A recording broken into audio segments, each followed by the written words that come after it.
देखिए, बिल्कुल हम उसी एक्सप्रेस वे के ठीक बगल में मौजूद हैं। अब से थोड़ी देर पहले प्रधानमंत्री नरेंद्र मोदी जो है वो यहां से रवाना हुए हैं और इस एक्सप्रेस वे को बनाने वाले वो तमाम मजदूर जिन्होंने बहुत मेहनत की है उनसे उन्होंने मुलाकात की है और मुलाकात के बीच ये तमाम आम लोग भी इस वक्त यहाँ पर मौजूद हैं। उनसे हम बात करेंगे और उनसे हम सीधा ये जानेंगे कि ये एक्सप्रेस वे द्वारका का जो बना है उससे इन लोगों को कितना फायदा होगा। आपसे मैं सर जानना चाहता हूँ, इस एक्सप्रेस वे से कितना फायदा आप लोगों को होगा? सर, एक तो ये जाम खत्म हो जाएगा, जो नेपालपुर का बहुत से जाम है जो खत्म हो जाएंगे, और तो बाकी देखते हैं सर। क्योंकि हम देखते थे सर, गुरुग्राम जाने वाले लोग जो है दिल्ली से वो बहुत परेशान होते थे जाम से परेशान होते थे बहुत। एक डेढ़ घंटा गुरुग्राम जाने में लग जाता था। अब थोड़ा सहूलियत मिलेगी इनको जाम से, तो बाकी देखते हैं उसके बाद क्या होता है कि जाम लगता है नहीं लगता है इससे। वैसे तो देखा जाए तो जाम तो खत्म ही होना चाहिए इससे, जो ये खुला है ये तो देखिए, जाम की तमाम जो चुनौतियां हैं उनसे निजात मिलेगी। तमाम और स्थानीय लोग हैं उनसे बात करेंगे जो इस रोड पर होकर हर रोज गुजरते हैं। सर, मैं आपसे जानना चाहता हूं, इस एक्सप्रेस वे के बनने के बाद कितना आप लोग बदलाव देखेंगे? जाम से बहुत अच्छा, बहुत बढ़िया काम हुआ है। बहुत अच्छे जाम से बहुत राहत मिलेगी, बहुत अच्छा रहेगा। क्योंकि अमूमन देखते थे लंबा लंबा जाम इस एक्सप्रेस वे पर लगा रहता था, गाड़ियां घंटों खड़ी रहती थी। हाँ, घंटों गाड़ी खड़ी रहती थी। अभी तो बिल्कुल बहुत अच्छा हो गया, काफी राहत मिल गई इससे। आपका तो रोजगार व्यापार यहीं पर है, क्या बदलाव देखते हैं इस एक्सप्रेस वे से? पूरी बदलाव भी है सर। 3 घंटे लोग थोड़ा आगे आकर बोलिएगा। 3 घंटे लोग जाम में फंसा रहते थे। यहाँ पे महिपालपुर से कोई मरीज है कुछ भी है वो सब फंसे रहते हैं। अब इससे बनने से थोड़ा राहत मिलेगी लोगों को। तो देखिए, जो आम लोग इस एक्सप्रेस वे से सटे हुए हैं, जिनका रोज गुजरना इस बॉर्डर पर होता है, उनको कितनी राहत मिलेगी भी आप समझ सकते हैं। आपसे कुछ देर बाद प्रधानमंत्री आपसे कुछ देर बाद यहाँ पर पहुंचेंगे भी। और वैभव, आप हमारे साथ जुड़े रहेगा। अमित, जिस तरह से आप जिक्र भी कर रहे थे कि ये उस लेवल का एक तरह का हाईवे है जो इंटरनेशनली बिल्डअप किया जाता है। जब हम कहते हैं कि हम सबसे तेजी से, हमारी इकोनॉमी भी बढ़ रही है और हमारा जो एक तरह से कहें कि विजन उसी तरफ जा रहा है कि एक एक चीज को डेवलप, और सबसे पहले अगर ट्रांसपोर्ट डेवलप होता है, कनेक्टिविटी बढ़ती है, तो सारी चीजें अपने साथ ही बढ़ती हैं।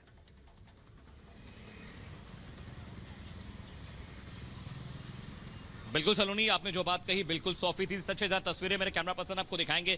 देखिए, किसी भी इकोनॉमी को बिल्ड करने के लिए इंफ्रास्ट्रक्चर बहुत इंपॉर्टेंट होता है, और अगर इंफ्रास्ट्रक्चर बेहतर नहीं होगा तो जो रोड कम्युनिकेशन है, रोड ट्रांसपोर्टेशन अगर अच्छा नहीं होगा तो विकास अर्थव्यवस्था का बिल्कुल नहीं हो सकता। मेरे कैमरा पर्सन उमेश आपको जो तस्वीरें दिखा रहे हैं, यही वो स्टार्टिंग पॉइंट है जहां से इनॉग्रेशन पीएम मोदी करेंगे, और इस इलाके से यहीं से वो शुरुआत होता है एक्सप्रेस वे। मेरे कैमरा पर्सन आपको दिखा रहे हैं। सिक्योरिटी जरा टाइट, हमें दिखाने की परमिशन नहीं है, एसपीजी हमें रोक रही है फ्लाईओवर दिखाने से, लेकिन मैं आपको बताऊं यही वो स्टार्टिंग पॉइंट है सलूनी जहां से जाएगा। और नितिन गडकरी बार बार कहते रहे, पीएम मोदी बार बार ये कहते रहे हैं कि सबसे इंपॉर्टेंट है कि इकोनॉमी डेवलप हो, और इकोनॉमी डेवलप होने के लिए इंफ्रास्ट्रक्चर होना बहुत जरूरी है, इंफ्रा बिल्डअप करना बहुत जरूरी है, क्योंकि इंडियन इकोनॉमी का करीब 40% ऐसा हिस्सा है जो अलग अलग तरीकों से ट्रांसपोर्ट और रोड ट्रांसपोर्टेशन और रोड कम्युनिकेशन को एड ऑन करता है। यानी अगर इंफ्रास्ट्रक्चर बेहतर होगा तभी देश आगे बढ़ेगा, इकोनॉमी बिल्डअप हो पाएगी, क्योंकि इंफ्रास्ट्रक्चर ही अलग अलग को सेक्टर्स को रिलेट करता है, चाहे वो फूड सप्लाई की बात रही हो, चाहे वो मेडिसिन है, चाहे वो हेल्थ केयर है, या फिर अलग अलग जो सेक्टर्स हैं। तो जब तक इंफ्रास्ट्रक्चर डेवलपमेंट बेहतर नहीं होगा देश तरक्की नहीं कर सकता। और 2047 तक पीएम भी कहते हैं कि विकसित भारत बनाने का उन्होंने लक्ष्य रखा है, और वो रास्ता ऐसे ही जाता है, ऐसे ही गुजरता है। जब इंफ्रास्ट्रक्चर डेवलपमेंट होगा सलोनी, तभी देश उन्नति करेगा, देश विकास करेगा। और इंफ्रास्ट्रक्चर लगातार जो है वो विकास का एक ऐसा पहिया है जो घूमता है, तो जो देश है वो तरक्की की ओर आगे बढ़ता है। इसका जिक्र प्रधानमंत्री नरेंद्र मोदी ने अमित बार बार किया। मैं वापस आप तीनों के पास लौटूंगा। वहीं आपको बताएं कि गुरुग्राम में श्रमिकों से भी प्रधानमंत्री नरेंद्र मोदी ने मुलाकात की है। एक्सप्रेसवे बनाने वाले ये तमाम श्रमिक हैं जिनसे प्रधानमंत्री नरेंद्र मोदी ने मुलाकात की, क्योंकि इन्हीं की वो अथाह मेहनत है जिसका नतीजा आज हम ये देख पा रहे हैं, जिसका फायदा आने वाले वक्त में न सिर्फ हरियाणा, दिल्ली, एनसीआर के लोग जो हैं वो उठा पाएंगे, वो तमाम राहगीर उठा पाएंगे। और ये सीधी तस्वीरें आप यहां पर देखिए, जहां पर प्रधानमंत्री नरेंद्र मोदी किस तरीके से खुद उन्होंने निरीक्षण भी इस पूरे एक्सप्रेसवे का यहां पर किया है, उन श्रमिकों से भी यहां पर मुलाकात की है। और हमेशा उनकी प्राथमिकता रहती है कि जिनकी अथाह मेहनत का नतीजा ये विकास का, कि ये पूरी जो तस्वीर है सामने आती है, उनसे वो करें। और एक बार फिर से ये तस्वीरें यहां पर हम आपको दिखा रहे हैं। तो ये तस्वीर हम आपको दिखा रहे हैं, प्रधानमंत्री नरेंद्र मोदी ने खुद निरीक्षण किया। और जैसा कि हमें जानकारी दी जा रही है कि हरियाणा पहुंच गए हैं प्रधानमंत्री नरेंद्र मोदी, कुछ ही देर में एक्सप्रेसवे का लोकार्पण भी करेंगे। और ऐसा भी बताया जाए कि जो एक्सप्रेसवे पर ट्रैफिक है वो भी अब खोल दिया गया है। लेकिन ये जो तस्वीर हम आपको दिखा रहे हैं, देखिए रोड शो भी प्रधानमंत्री नरेंद्र मोदी का होना है, और ऐसे में द्वारका एक्सप्रेसवे की खासियत को समझते हुए, जानते हुए ये तस्वीरें भी हम आपको दिखा रहे हैं जो आपसे थोड़ी देर पहले की हैं। क्या उन्होंने कुछ पूछा कि कितने दिन से काम करते हो? मैंने बोला शुरू से काम कर रहे हैं। बोले ठीक है, धन्यवाद। बोले बस।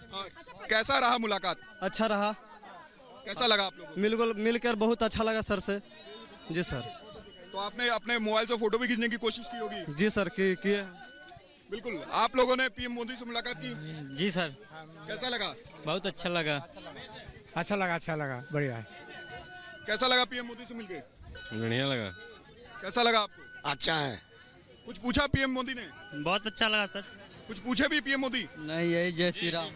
पूछ रहे थे कि क्या हुआ, पैसा वैसा मिलता है? हाँ सब मिलता है, सब अच्छा है। हाँ सब अच्छा है, कोई दिक्कत नहीं है हम लोग को। बोर्ड भी लिखा हुआ है हमारा विश्वकर्मा परिवार। जी जी जी, लिखा हुआ है वहाँ पे विश्वकर्मा परिवार।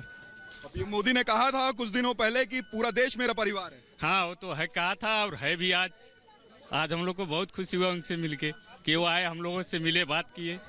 बिल्कुल। यहाँ पे देखिए तमाम जो मजदूर हैं वो अब निकल रहे हैं और निकल करके एक एक करके जो विजय हैं वो दिखा रहे हैं इनकी तस्वीर और काफी खुश हैं। बड़ी तादाद में यहाँ पे मजदूर निकल रहे हैं। पीएम मोदी से मुलाकात की आपने? हाँ किया। कितने उल्लास में हैं? बहुत। कितने खुशी हैं? बहुत खुशी है। कैसा लगा मिल करके? बहुत अच्छा लगा। और अमित हमारे सहयोगी लगातार ग्राउंड पर बने हुए हैं। अमित, जैसे कि हम देख रहे थे कि हरियाणा की बात हो, राजस्थान की बात हो, पंजाब की बात हो, जम्मू कश्मीर, इन राज्यों से जो लोग आते थे उनको भी खासी दिक्कतों का सामना करना पड़ता था। अब कितनी राहत वहां से आने वाले लोगों को भी मिलने वाली, यानी सिर्फ हरियाणा के लिए राहत नहीं है, सिर्फ दिल्ली के लिए राहत नहीं है, बल्कि दूसरे राज्यों से जो लोग आते थे उनको भी ये एक्सप्रेसवे काफी राहत देने वाला है। बिल्कुल। देखिए मैं आपको बताऊं गायत्री, ये एक्सप्रेस वे बनने से कई बहुत सारे फायदे हैं, लेकिन सबसे बड़ा फायदा ये है कि यहाँ पर एयरपोर्ट है। दिल्ली से, नोएडा से जो लोग एयरपोर्ट आते थे उन्हें बहुत दिक्कत होती थी, गुरुग्राम से एयरपोर्ट आने वालों को दिक्कत होती थी, साथ ही साथ जो जयपुर वाला रोड है जो एयरपोर्ट को कनेक्ट करता है वहां पे बहुत दिक्कत होती थी।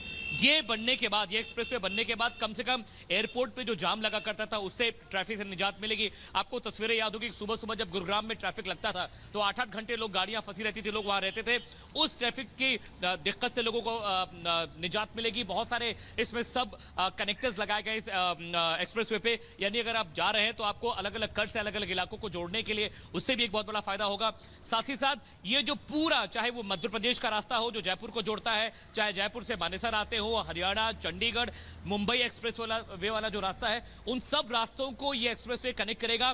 पानीपत जाना बहुत मुश्किल का काम होता था दोपहर के समय में, लेकिन अब जब ये एक्सप्रेसवे बन जाएगा तो कम से कम गुरुग्राम, जयपुर, द्वारका, जिसे यशोभूमि भी कहते हैं, पानीपत, चंडीगढ़, दिल्ली, मुंबई एक्सप्रेस, ये सारे कनेक्टेड हो जाएंगे। और बड़ी अच्छी बात यह है गायत्री कि जो ट्रैफिक की दिक्कत होती थी, यानी एयरपोर्ट पहुंचने के लिए नोएडा से 3-3, 4-4 घंटे लग जाया करते थे ट्रैफिक के वक्त में, उससे छुट्टी मिल जाएगी। और अच्छी बात यह भी कि दिल्ली में जो ट्रैफिक लगा करता था उस ट्रैफिक को डाइवर्ट करने के लिए स्पेस हो गया, क्योंकि अभी तक दिल्ली में स्पेस नहीं था कि आप ट्रैफिक को डाइवर्ट कर सके। लेकिन द्वारका एक्सप्रेसवे बनने के बाद बहुत सारे